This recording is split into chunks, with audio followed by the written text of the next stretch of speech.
So this morning we thought it might be nice to have a chat about the dahlias, because Neil is going through and just having a look to see if there's any deadheads.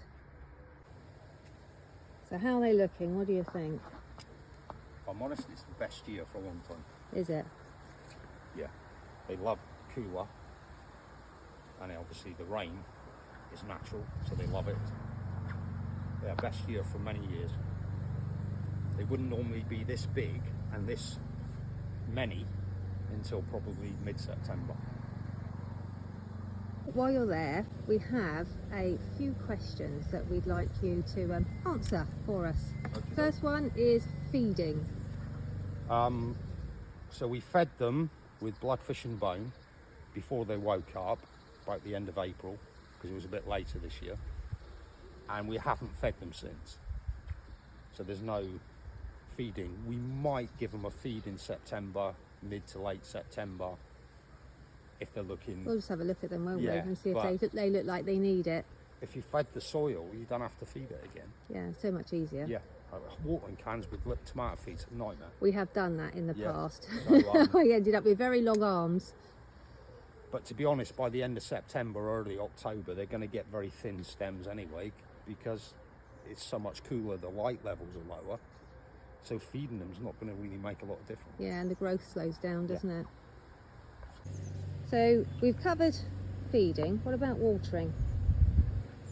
I watered them about 2-3 times weekly from end of April and early May, just to encourage them to wake up. Yeah, because the ground was very dry because we'd covered it, hadn't we? And then I think I watered them twice in June, but they weren't very big, so therefore they don't need as much water. Yeah. And then we haven't watered them since. It's been the best year for rainwater. I know, it's been so cool and wet. You can just see how healthy they look. Yeah, so yeah, it's been the best year ever. Yeah, let me zoom in and show everybody. Look at those. I'll put my hand in so you can see. Look at that, it's a whopper.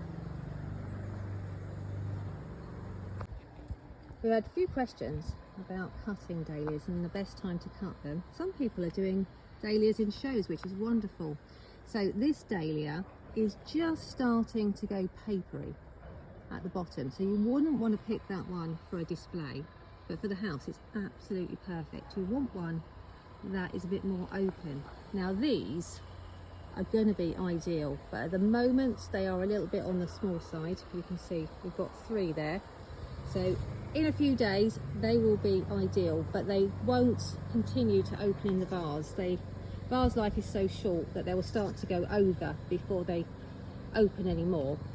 But this one just behind, let me walk round and see if I can give you a better view. Go, lean in. So this one is ideal. There's no sign of papery petals. It's as open as it's going to get. So that one would be absolutely ideal for showing, and it's got a really long stem.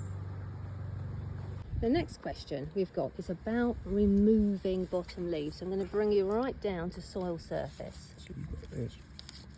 And what this is, as the dahlia gets taller and the canopy gets bigger, these bottom leaves are being starved of light. Yeah.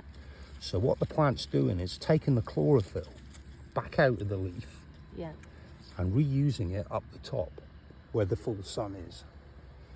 Yeah, and you can see how green they are up here. So you could remove them, but I don't bother. Got too many ready to We've got too many, and that will gradually die off. It's not doing any harm. People say, oh, they need the airflow. Well, yes, dahlias need airflow and they need light, but just don't plant them too close together in the first place and save yourself this task. Yeah. So ours are about 60 centimetres minimum apart. If you go closer, you're going to have to start maintaining all this. Yeah, and actually they make quite a good mulch if they drop on the ground to smother out any weed seeds. But for a plant, the chlorophyll takes more energy out of a plant making chlorophyll, so that it can use the chlorophyll to turn it into sugars to feed. So therefore, the plant's not stupid. It's taking it back, and it's just like a tree. When the leaves go in autumn, all that's happening is the chlorophyll's taken by the tree out of the leaf back into its trunk for storage for next year. That's all it's doing. And the brown is just lack of water and chlorophyll, because the green is chlorophyll. But that's not us lack of water. No. That's the plant just taking it back because So it doesn't need it down there. It's so shaded, it's wasting its chlorophyll, which is very hard for a plant to make, energy intensive. So it just takes it back out and sticks it up the top. So the next question we have is about mildew. Yeah, so a plant will get mildew when it's stressed. And stress can be underwatered, overwatered, overfed, believe it or not, can cause stress and then mildew. They tend to get stressed in October, no matter what you do, because the light levels gets lower and then the plant starts to struggle. Some people say removing the bottom leaves will reduce mildew. That mildew would be caused by being too close together. So again, you'll start stripping because they're so close together to try and stop mildew. But mildew is just a sign you're just not quite looking after them the way they should be. So this is a really good example of a very, very healthy plant. It's got all the space it needs, it's under no stress, and if we scan all the way down to the bottom, you can see there's just a few leaves there that are starting to have their chlorophyll removed, and then if we come up and look at a brand new shoot, and you see it's a little bit paler at the top because it's not yet filled with chlorophyll, but it will be soon. And that is what the plant's doing. It's wanting to make sure that these new shoots for the new flowers are in the best possible health. The next question we have is how often we deadhead our dahlias. So let me just reach in here. So this one's perfect. This is burlesque. So if you were going to cut for an event or a jam jar, you could cut it there if it was just for the house, but if not, take it right down. Yeah, borrow a bit of stem. Yeah. This one's starting to go. See how the petals are coming out? And if Yeah. you look at the centre, Yeah, so you don't want to use that. don't want to do that. And then this is what it'll look like when all the petals have gone. Let me come round slightly so you can see. So this one. Yeah. But there's no hurry. This is still 3-4 weeks away from actually making seed. Yeah. So we deadhead once a week. Yeah. So if I'm doing deadheading today, I'll take this one off and take this one off, but because I'm here. Yeah. But if you miss this, it's not the end of the world. And in fact, if you were going on holiday for 2 weeks, don't worry about it. You don't have to get it all done, because I have never seen a dahlia shut down and it's gone to seed ever. So again, a little bit too much rushing to get people to deadhead.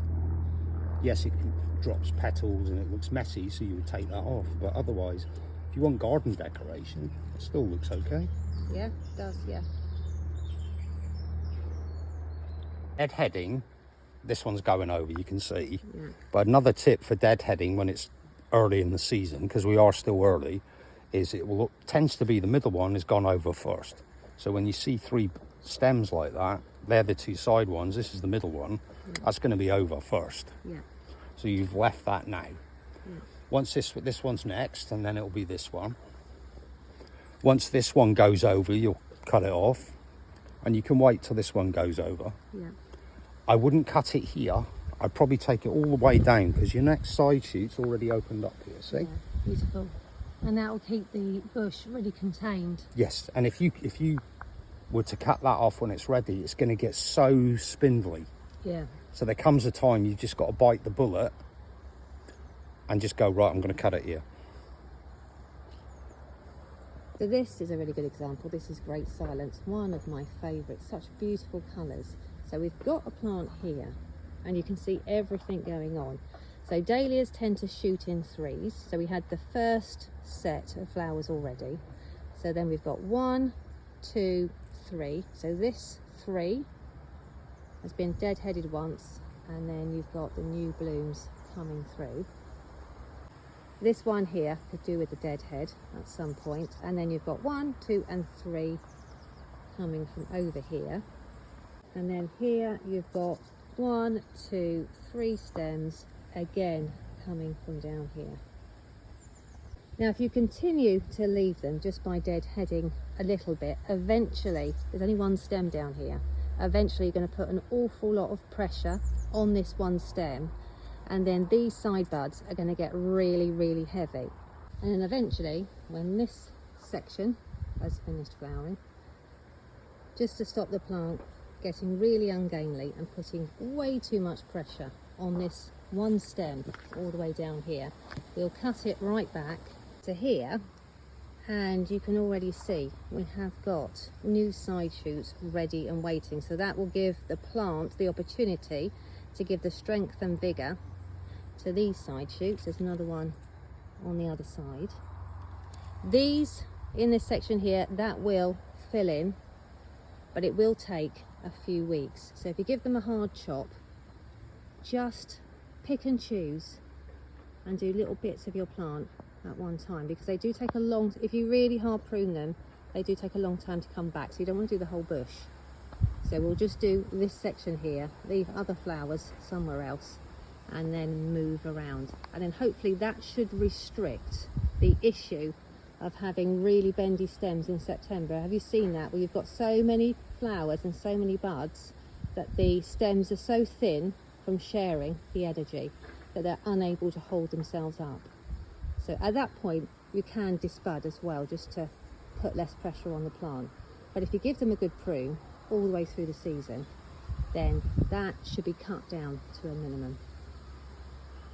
Now it is quite early in the season, so it's a good time now to start as you mean to go on. This is a Café au lait plant I've got here. It is one plant, so I have got 1, 2, 3, 4 whopper flowers on it. I've got at least as many whopper buds about to burst.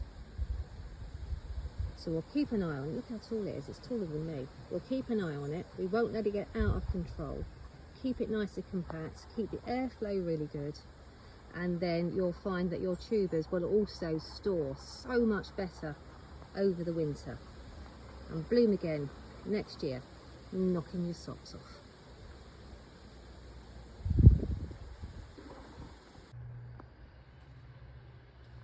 If you'd like to catch up on anything that's been happening on the Grow Along and now the Arrange Along, my website is now completely up to date. So for example, we have a Dahlia Grow Along. So if you click on that, that will take you through to all the Dahlia videos, and there are lots of them. So you can happily scroll away and find the video you want. And if you scroll to the bottom of the page, you will also find my Dahlia Hall of Fame. Oh, and a fact sheet you can download for free.